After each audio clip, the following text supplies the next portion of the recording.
Hello everyone, स्वागत है आपका विजय दृष्टिकोण यूट्यूब चैनल में। आज के इस वीडियो में हम डिस्कस करने वाले हैं डीपीएसपी के आर्टिकल्स को।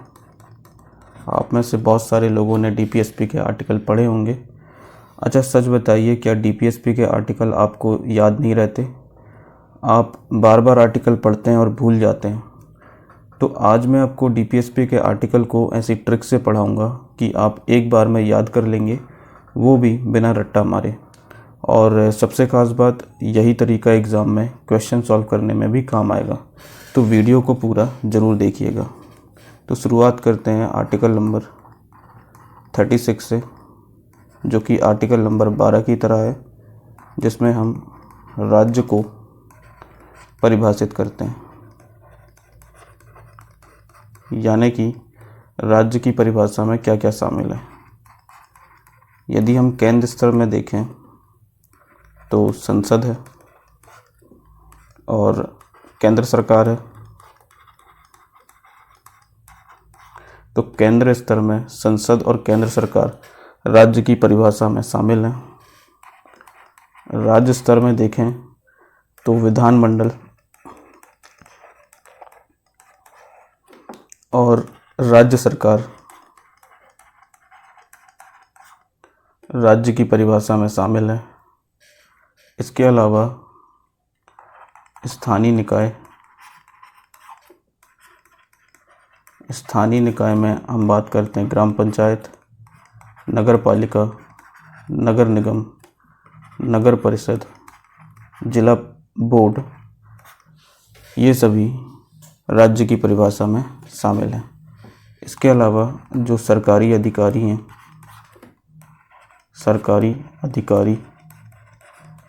जैसे कि सरकारी डॉक्टर, सरकारी इंजीनियर, आईएएस, आईपीएस, ये सभी राज्य की परिभाषा में शामिल है। इसके अलावा राज्य की जो एजेंसियां होती हैं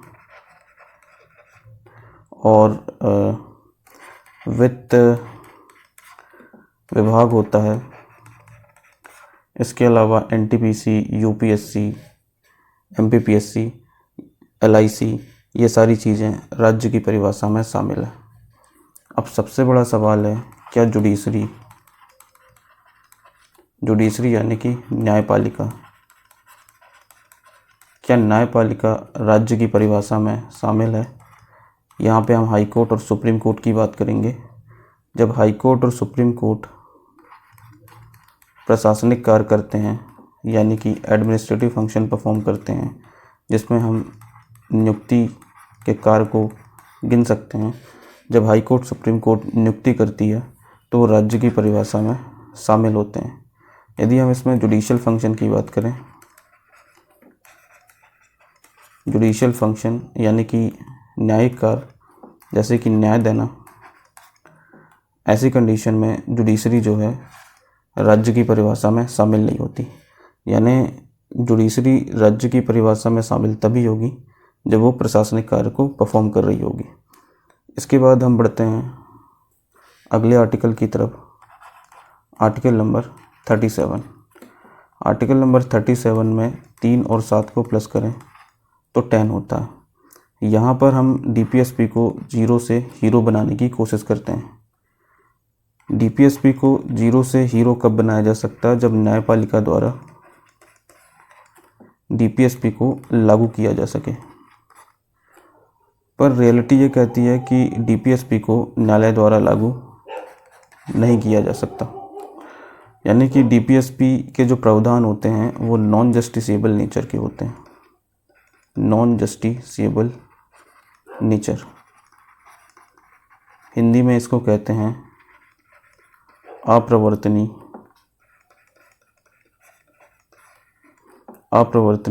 प्रकृति।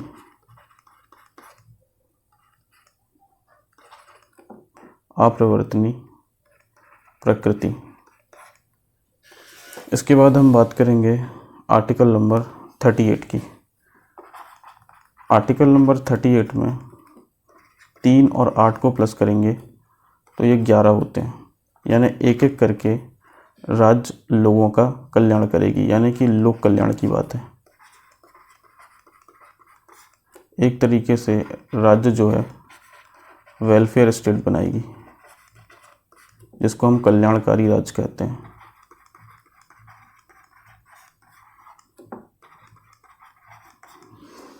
अब राज्य जो है वो कल्याणकारी राज्य कैसे बनाएगी? लोगों की स्थिति में जो असमानता है उसको न्यूनतम करके, लोगों में अवसर की जो असमानता है उसको न्यूनतम करके, लोगों की सुविधा में जो असमानता है उसको न्यूनतम करके, लोगों की आय में जो असमानता है उसको न्यूनतम करके। तो एक तरीके से जो राज्य है वो सामाजिक, आर्थिक और राजनीतिक न्याय सुनिश्चित करने की बात करती है। ये होता है आर्टिकल नंबर 38। यदि हम आर्टिकल नंबर 39 देखें तो आर्टिकल नंबर 39 में काफ़ी सारे क्लॉज हैं। जैसे क्लॉज ए जो है वो एडिक्वेट लाइवलीहुड की बात करता है। एडिक्वेट लाइवलीहुड, जिसे हिंदी में कहते हैं आजीविका, आजीविका के पर्याप्त साधन, पर्याप्त साधन। इसके बाद हम बात करते हैं इसके क्लॉज बी की। क्लॉज बी इसका क्या कहता है उसको देखना है। इसका जो क्लॉज बी है, बी को यदि हम देखें तो मिरर इमेज बनती है इसकी डी। तो डी से बनता है डिस्ट्रीब्यूशन ऑफ रिसोर्सेस। कौन से रिसोर्सेस? यहाँ पे हम बात करेंगे डिस्ट्रीब्यूशन ऑफ फिजिकल रिसोर्सेस।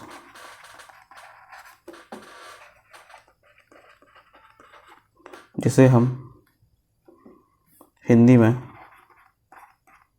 भौतिक संसाधन कहते हैं, यानी कि भौतिक संसाधनों का समान वितरण किया जाएगा, ऐसा आर्टिकल नंबर 39 का क्लॉज बी कहता है। सी जो है कॉन्सेंट्रेशन ऑफ वेल्थ की बात करता है। कॉन्सेंट्रेशन ऑफ वेल्थ को हिंदी में कहते हैं धन का संकेंद्रण।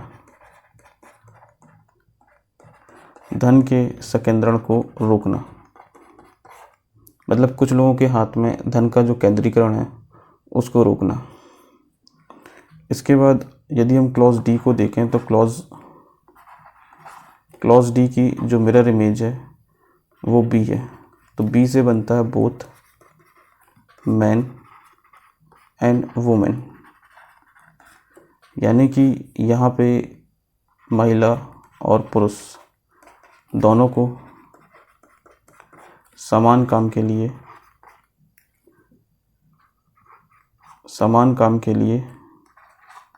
समान वेतन देना।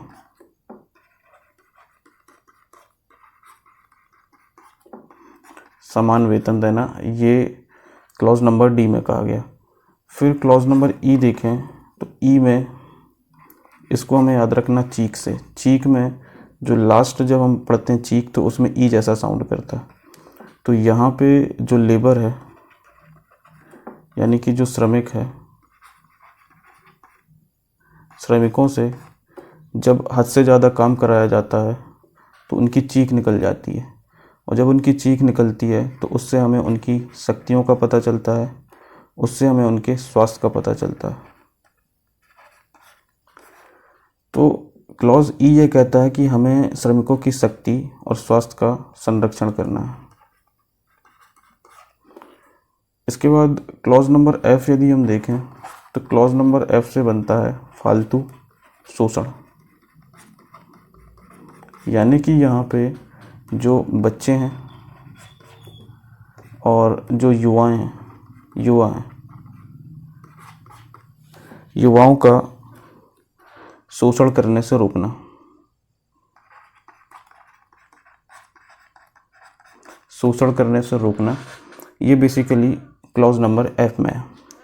तो हमने अभी तक जो है 39 के जितने भी क्लॉजेस थे वो सारी चीज़ें हमने बहुत अच्छे से समझी है। अच्छा देखो, यही डिफरेंस होता है स्मार्ट स्टडी में और हार्ड स्टडी में। अगर आप ऐसा पढ़ोगे तो कम समय में आपको ज़्यादा याद रहेगा। और मेरी एक बात ध्यान रखना, एग्ज़ाम में आपको सिर्फ याद करना नहीं बल्कि अप्लाई करना भी आना चाहिए, और जो मैं अपने स्टूडेंट को प्रैक्टिस के ज़रिए सिखाता रहता हूँ। अब चलते हैं अगले आर्टिकल की तरफ, article number 39A। Article number 39A में 3 और 9 को प्लस करेंगे तो ये होता 12। 12 को हम हिंदी में इस तरह से लिखते हैं और ये 12 से बेसिकली बनता है बराबर। बराबर हमें न्याय देना है। तो आर्टिकल नंबर 39A जो है वो न्याय की बात करता है कि सभी को समान न्याय मिलना चाहिए। और सभी को समान न्याय राज्य कब दिलवा पाएगा? जब राज्य फ्री लीगल एड प्रोवाइड कराएगा। फ्री लीगल एड को हिंदी में निःशुल्क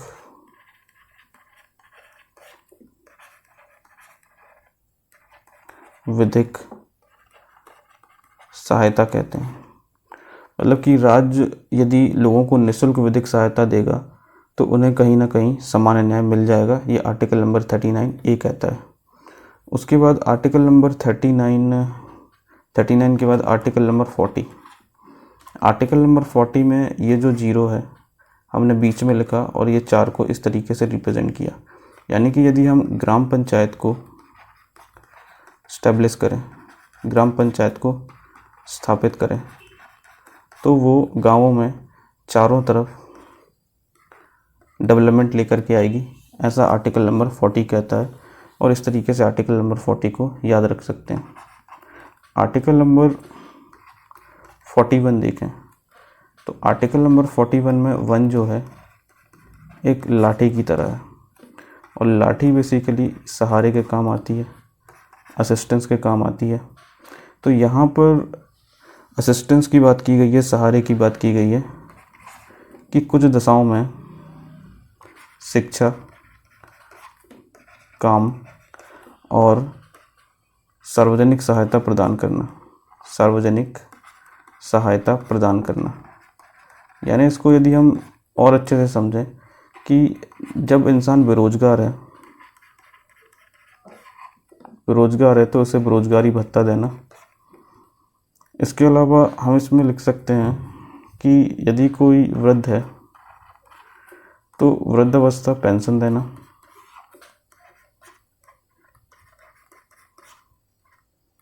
वृद्धावस्था पेंशन देना। इसके अलावा यदि कोई विकलांग है तो विकलांगता में सरकारी स्कीम का फ़ायदा देना, सरकारी स्कीम का फ़ायदा देना। और यदि कोई बीमार है तो सरकारी योजना के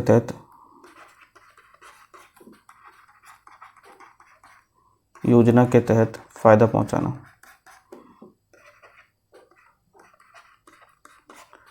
जैसे कि हम देखते हैं कि जो आयुष्मान योजना है वो सरकारी योजना है, उसके तहत बीमारों को फ़ायदा पहुंचाया जा रहा है। तो अनुच्छेद नंबर 1 में हम एक को लाठी से रिप्रेजेंट करके समझ सकते हैं कि वो सहारे की बात करता है। उसके बाद आर्टिकल नंबर 42, आर्टिकल नंबर 42 को समझते हैं। अगर अभी तक आपको ये तरीका समझ आ रहा है तो कमेंट में DPSP ज़रूर लिखना, ताकि मुझे पता चल सके कि आपको इसी तरह के और भी टॉपिक चाहिए। और वैसे भी मैं अपने ऑफलाइन बैचेस में इसी तरह से पूरा GS स्ट्रक्चर्ड वे में करवाता हूँ, जहाँ डेली प्रैक्टिस और टेस्ट भी होता है, जिससे प्रिपरेशन सीरियसली इम्प्रूव होती है। तो अगले आर्टिकल की तरफ बढ़ते हैं, आर्टिकल नंबर 42। आर्टिकल नंबर 42 में ये जो 2 है इसमें 2 प्लस करेंगे तो 4 हो जाएगा।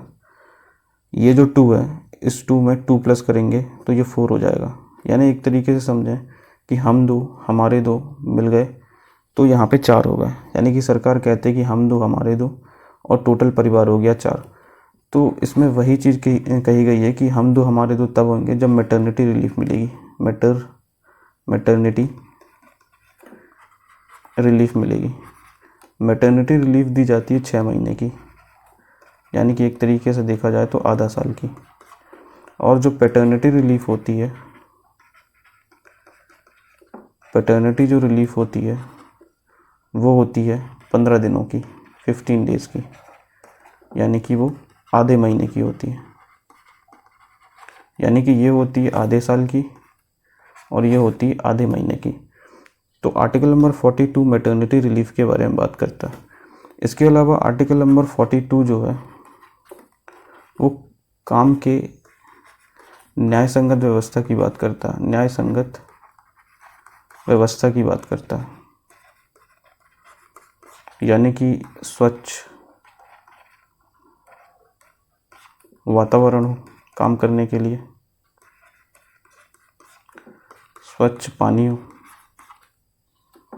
स्वच्छ हवा हो, यानी कि एक बेहतर कंडीशंस होनी चाहिए काम करने की, एक मानवीय स्थिति सुनिश्चित करने की बात करता है आर्टिकल नंबर 42। उसके बाद आर्टिकल नंबर 43 देखें तो आर्टिकल नंबर 43 में 4 और 3 को यदि प्लस किया जाए तो ये होता है 7। 7 को हम हिंदी में इस तरीके से लिखते हैं, मैं इसको बोलता हूँ 7।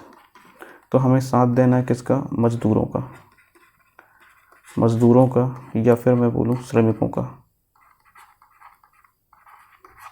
श्रमिकों का। हमें मजदूरों का और श्रमिकों का साथ किस तरीके से देना है? हमें उनका सभ्य जीवन स्तर करना है, सभ्य जीवन स्तर करना है। सभ्य जीवन स्तर से मतलब यह है कि उनके रोटी कपड़ा मकान की व्यवस्था करना है, उन्हें समय में खाना मिल सके, पर्याप्त खाना मिल सके, ताकि उनका जीवन स्तर जो है वो सभ्य हो सके, यानी कि स्टैंडर्ड ऑफ लिविंग की बात करता है। दूसरा जो है वो बेसिकली बात करता है मिनिमम वेजेस की, मिनिमम वेजेस की, कि मज़दूरों को मिनिमम वेजेस मिलनी चाहिए। एक तरीके से बोला जाए निर्वाह मजदूरी मज़दूरों को प्राप्त होनी चाहिए। ये आर्टिकल नंबर 43 कहता है। इसके अलावा आर्टिकल नंबर 43 ग्रामीण इलाकों में कुटीर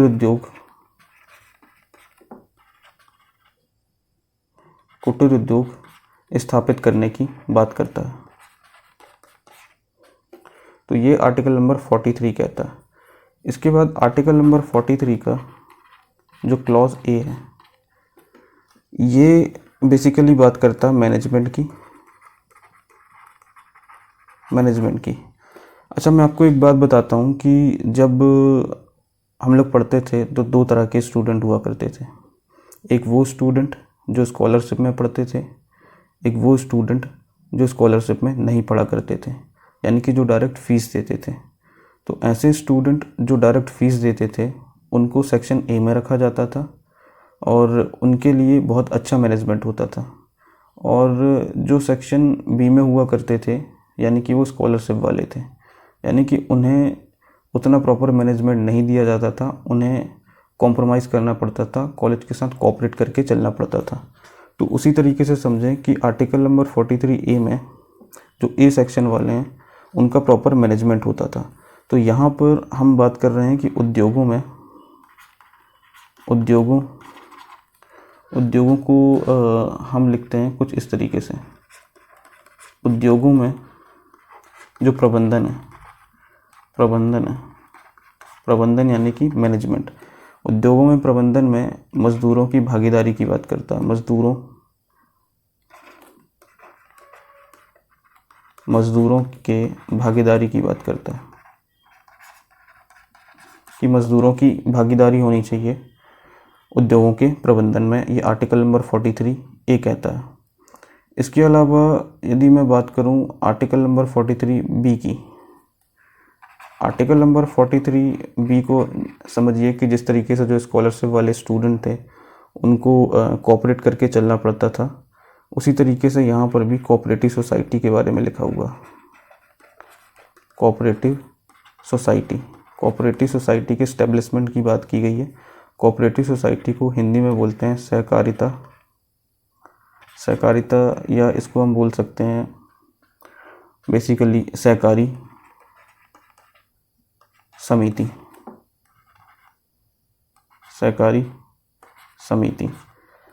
तो आर्टिकल नंबर 43 बी में सहकारी समिति की स्थापना की बात की गई है, उसके प्रबंधन की बात की गई है, उसके बेसिकली संचालन की बात की गई है। यहाँ पे हम लिख सकते हैं उसके प्रबंधन की बात, उसके संचालन की बात, उसके नियंत्रण की बात आर्टिकल नंबर 43B में कही गई है। उसके बाद आर्टिकल नंबर जो 44 है। अच्छा, एक बात है कि अगर ये वीडियो आपको हेल्पफुल लग रही है तो वीडियो को ज़रूर लाइक करें और साथ में उन लोगों के साथ ये वीडियो को शेयर करें जिन्हें इस तरह की वीडियो का फ़ायदा मिल सके। और यदि अभी तक आपने मेरे यूट्यूब चैनल को सब्सक्राइब नहीं किया है तो जल्द से जल्द सब्सक्राइब करें और बेल आइकन को दबाना ना भूलें, ताकि इसी तरह की और भी ट्रिकी वीडियो आपको मिलती रहेगी। इसके अलावा और अगर आप जीएस को सिर्फ समझना नहीं बल्कि सिलेक्शन लेवल तक तैयार करना चाहते हैं तो मेरे साथ मंडला शहर में ऑफलाइन बैचेस ज्वाइन कर सकते हैं, जहां आपको यूपीएससी और एमपीपीएससी से जुड़े जीएस की स्ट्रक्चर्ड क्लासेस मिलेंगी, रेगुलर टेस्ट मिलेंगे, एनालिसिस मिलेगी, साथ में आपको पर्सनल गाइडेंस भी दिया जाएगा। इसके अलावा यदि आप एसएससी और रेलवे जैसे एग्ज़ाम की तैयारी कर रहे हैं या बैंकिंग जैसे एग्ज़ाम की तैयारी कर रहे हैं तो उसके लिए आपको एक सेपरेट जीएस का बैच दिया जाएगा। अगर आप मुझसे जीएस पढ़ना चाहते हैं तो जल्द ही नए बैचेस शुरू हो रहे हैं जिसमें सीट्स लिमिटेड रहेगी। तो अभी आप व्हाट्सएप करें। मेरा जो व्हाट्सएप नंबर है वो है 9301964974 9301964974। ये व्हाट्सएप नंबर है जहां आपको बैचेस से जुड़ी सारी जानकारी मिल जाएगी। यदि आप यूपीएससी और एमपीपीएससी के लिए जीएस तैयार करना चाहते हैं तो उसमें हम डिटेल तरीके से जीएस को समझेंगे। यदि आप एसएससी, रेलवे या बैंकिंग के लिए जीएस तैयार करना चाहते हैं तो उसमें हम एक सेपरेट बैच लाएंगे जहां पर आपको कम समय में जीएस पूरी कवर कराई जाएगी। अब अगला जो आर्टिकल है, आर्टिकल नंबर 44, इसको हम अगली वीडियो में समझेंगे, जहां पर हम आर्टिकल नंबर 44, 45, 46, 47 इसी तरीके से ट्रिक से समझेंगे। आज के लिए इतना ही, मिलते हैं अगली वीडियो में।